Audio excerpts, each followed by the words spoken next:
સ્ટોકની અંદર એક્શન છે એની વાત કરી લઈએ તો જુઓ જસ્ટ ડાયલના પરિણામો બાદ આજે તેજી છે શું છે વિગતો એ જણાવવા જોડાયા છે સહયોગી તૃપ્તિ કપૂરિયા. જી તૃપ્તિ, જણાવો, જસ્ટ ડાયલ આજે ખૂબ સારી તેજીમાં છે, શું ખાસ કારણ અહીંથી?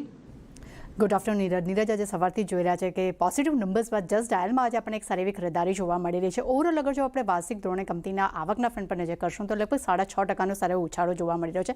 પરંતુ માર્જિનના બેસિસ પર ડેફિનેટલી આપણે 220 બેસિસ પોઈન્ટનો ઘટાડો પણ અહીંયા આપણે જોઈ રહ્યા છે.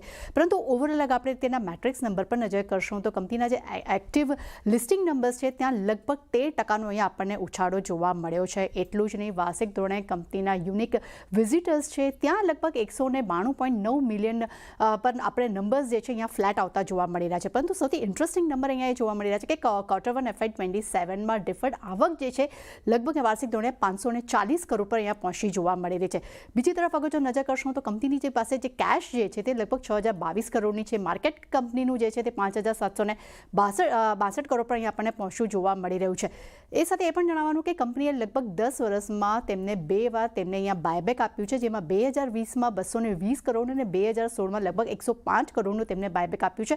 પરંતુ 2015 બાદ કંપનીએ કોઈ પણ પ્રકારનું ડિવિડન્ડ નથી આપ્યું. પરંતુ બીજા જે અગત્યના કારણો છે જેને કારણે કહી શકાય કે માર્કેટ ખાસ કરીને આ શેરમાં તેજી જોવા મળી રહી છે, મેઇન બીજું એ કારણ એ પણ છે કે કંપની જે નાના અને SME બિઝનેસ છે તેમાં વધુને વધુ ડિજિટલ પ્લેટફોર્મ તરફ અહીંયા વળતી જોવા મળી રહી છે, જે કંપની માટે ખૂબ જ એક પોઝિટિવિટી ધરાવી રહી છે. એટલું જ નહીં, પેઇડ લિસ્ટિંગ અને સબસ્ક્રિપ્શન બિઝનેસમાં પણ એક સતત ગ્રોથ કંપનીનો જોવા મળી રહ્યો છે.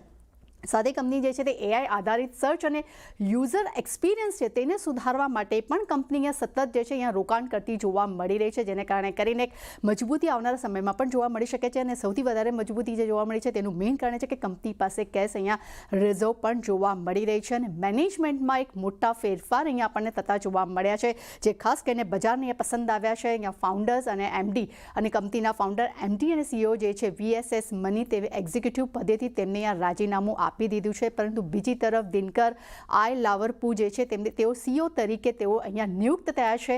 દિનકર સાહેબને અગર જો આપણે વાત કરશું તો ફ્લિપકાર્ટમાં તેઓ પહેલાં હોલસેલ અને સ્ટ્રેટેજી હેડ તરીકે તેઓ પોતાનો કાર્યભાર જે છે તે સંભાળી ચૂક્યા છે. અને આજના દિવસની અગર જો વાત કરશો, દિનેશ તલુજા છે તે પણ કંપનીના CFO તરીકે તેમની નિયુક્તિ જસ્ટ ડાયલમાં કરવામાં આવી છે. એટલે ડેફિનેટલી ક્યાં કંપની પાસે કેશ અત્યારે આપણને સારી જોવા મળી રહી છે. બીજી તો પોઝિટિવ નંબર્સ છે અને સૌથી ઇમ્પોર્ટન્ટ નંબર્સ કે મેનેજમેન્ટમાં જે ફેરફાર થયા છે જે અહીંયા બજારને ખૂબ જ પસંદ આવ્યા છે, જેને કારણે કરીને આજે આ શેરમાં આપણને સારી એવી ખરીદારી જોવા મળી રહી છે.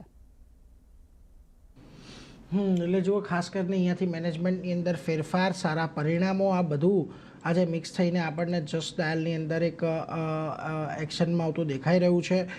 સારી તેજી છે એટલે એના પર એક ચોક્કસથી ધ્યાન રાખીશું આજના દિવસે. આભાર તૃપ્તિ, અમારી સાથે જોડાઈને સમગ્ર વિગત આપવા માટે.